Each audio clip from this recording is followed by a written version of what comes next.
Final update: I found out that my husband is sleeping with my friends because they have something that he desire that I can never fulfill. Now he's screwed. And now it's been about 2 years. Feels like for freaking ever ago, and at the same time, it all feels like it happened yesterday.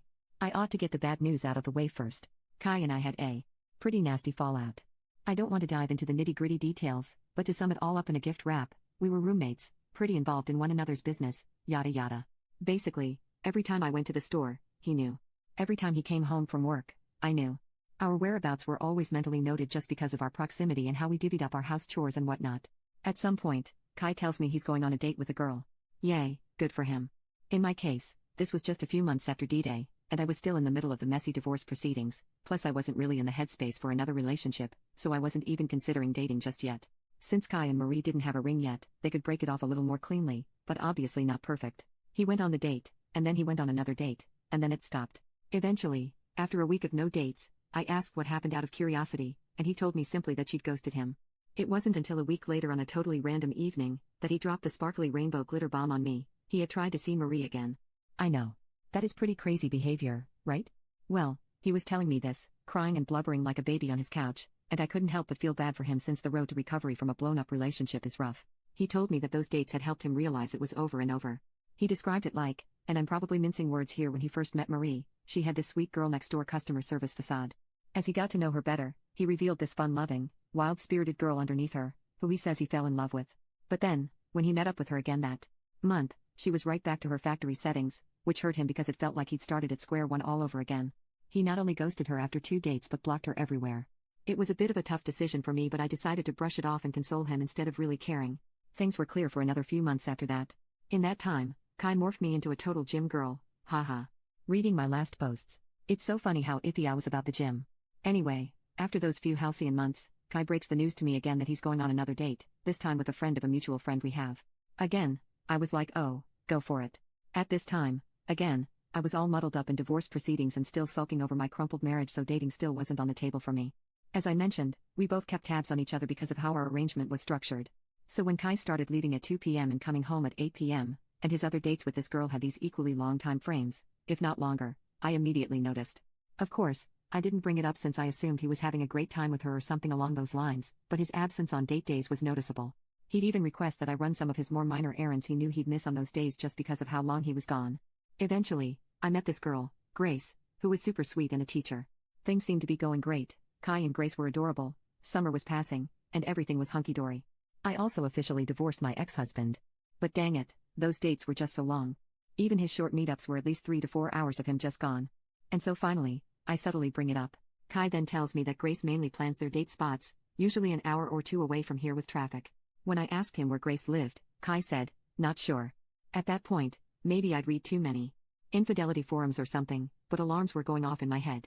Grace probably didn't live too far off, considering she was friends with one of our friends, and after months of dating, Kai didn't even know where she lived. The date spots are all purposefully super far away. To me, it sounded a little off. This was where I probably overstepped. I go on Instagram searching her name. And voila, I found Kai's girlfriend, Grace, in a wedding dress with this guy, Mike, back in 2019. She's married. Yikes. I wake up Kai immediately and spill it all with receipts. It's midnight, he's bleary-eyed with work at 7 tomorrow, and I've barged into his room wide-eyed and gesturing at the phone screen like a crazy person. It's all a mess. Finally, after I shut up, Kai gets mad. Like, fuming. He interrogated me as to why I was getting all up in Grace's business, and then when I told him about the red flags, he got even more mad. The entire argument spiraled out of control. He told me I was way overstepping my boundaries. I asked him why he was mad at me for trying to look out for him. It turned into a giant screaming match. Eventually, he went to the next level. He rambled on about how this was all probably because I was secretly into him and that he'd always thought our relationship had gotten closer than it needed to be, which is why I was stalking him. That's when I got really mad and said some awful things I wish I could take back. I dug at him for his situation with Marie, that I'd never date him for $1 million, and then it devolved into him calling me some nasty names, and I just had to walk out. It was nasty. We were both exhausted and aggravated. It all just blew into 1,000 pieces in the span of one night. He woke me up early the next morning before he left. I thought the night had been time for our heads to cool, and he'd come to apologize, but instead, he decided to drop the news on me plainly, which he'd admitted he was bearing on his shoulders for a while. Kai knew. He knew Grace was married since close to day one, but he'd shrugged it off. Her husband was nice, but Grace told Kai she couldn't feel for him anymore. And that explained why the gas bill for all those far-off dates didn't faze him. I'll admit, I wasn't too happy to hear this. I asked him how he would feel if Marie's hookups had known she was married and still went for her, to which Kai got mad all over again and told me not to bring Marie into this. We argued again, definitely not as explosive as the night before but still pretty flaming, where Kai told me that he'd avoided telling me all this time because he knew I'd make a big deal out of it. I told him that infidelity was obviously personal to me and I honestly expected it was for him, too, to which he just straight up said it wasn't and that being roommates with me was as exhausting as a full-time relationship and that I had no control over who he dated. So I was like, yeah, fine, date whoever you want. I just thought you needed to know that you were helping her cheat. I didn't mean for this to blow out of proportion. He said that was fine by him and just left for work. I wasn't Kai's mother or something where I needed to dictate his relationships. I just thought Kai wanted to know, that he was being the other man here. If I were in a relationship with a married man, I'd want someone to tell me, and based on my standards, I'd break it off with said man. But if Kai had different morals regardless of our shared experiences, that was fine too. I just didn't want to associate with someone who perpetuated cheating. I didn't really have to move out of Kai's. He was nice enough not to kick me out and make me homeless overtly, but things were definitely tough and distant between us for the next while, and I'd lost respect for him in all honesty. He continued to see Grace and also the idea he had that I was interested in him, but it wasn't great. Finally, I was able to get together all my stuff and move out, to which I moved in with a family friend, and I was ultimately better off even though it was pretty far from where I worked. I ought to provide an update on the man himself, my ex-husband. Well, after we officially divorced, he got engaged to another woman. Around this time, right after I moved out, I think I just about hit rock bottom. The whole AI panic with student work started happening in my district. I was beginning the process of moving out properly into my place, all while I was in a new community where I didn't really know anybody overall. I was pretty lonely and down all the time. I went on a few dates, but I gave it up, but they were mediocre. Wouldn't go back to those days for the world. My ex-husband contacted me and told me about his engagement and all the good news. He tells me he's on some life improvement path and wants to clean up his act, starting with giving me a good apology. He offered to meet me in person, locally, swearing up and down this wasn't a date, nor was he expecting me to accept said apology. I should have been much more assertive, but I was totally beat down from life, and I felt like a totally different person, in a sucky, no good way, so I agreed like an idiot. Maybe an apology rather than a loose end would help me feel better about things. It went just as well as you'd expect it to. It started okay, where we shared pleasantries, and he actually apologized for everything. But then he started pressing me about how my life was going. I tried not to tell him too many details, saying the kids were fine, I was doing fine, and whatever else was happening. But I guess I must have said one or too many things because he quickly picked up on how miserable my life was. He then had this Cheshire cat grin as he began to boast about his great new life, his hot girlfriend, her shiny engagement ring, and how everything was going great and amazing for him. He casually drops that his life has been leagues better than ever and that our separation was a blessing dressed as a curse. Can't lie and say it didn't hurt to hear the years I'd put in with him felt like burdens to him. At this point, he's most definitely rubbing it in, and eventually, I get fed up with hearing him talk and weasel my way out of there. Ultimately, I never got invited to the wedding, so did we make amends? Either way, I totally regretted doing all that. Total waste of my time, and it only dug me deeper into that depression pit. Frown alas, things eventually start looking up when you least expect it.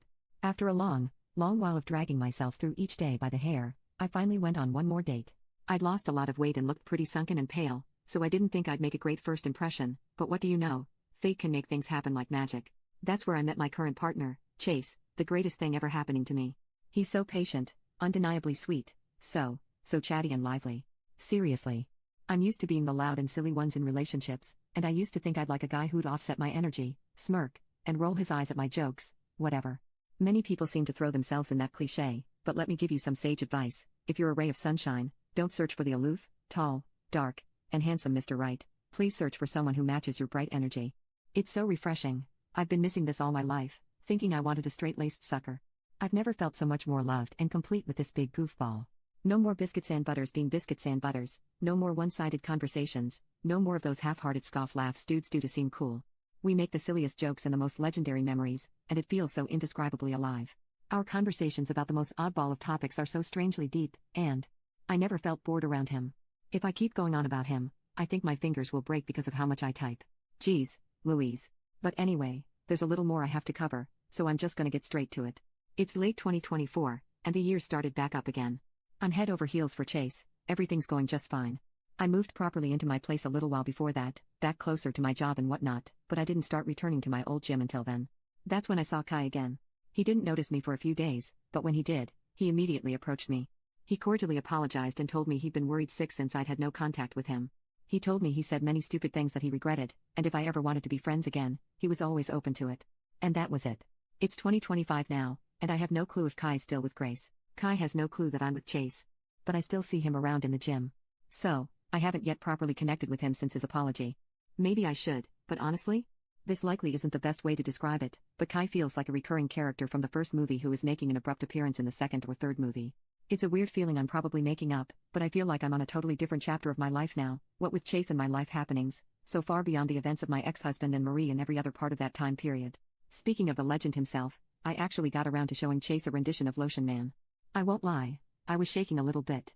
But to top this all off with a nice little cherry for all you happy ending lovers, not only did he find Lotion Man absolutely hilarious with a full-on belly laugh, it's a bit of a running joke between us now. We've got Soap Man, Ketchup Man, Shaving Cream Man, Floor Dust Man, basically anything we can create little smiley guys with, we make them real. And they all have silly accents, too. Lotion Man, the world is your oyster. And with that, that's basically it. I guess the one lesson I've learned coming out of all of this and coming out of my 20s is that being unapologetically you will always do wonders, no matter what. Things change. Life moves. It'll always get better. If you shine too bright for the small box that is your life, then it's not your fault for being too radiant, you just need to get out of that damn box. I'll never apologize for being myself again.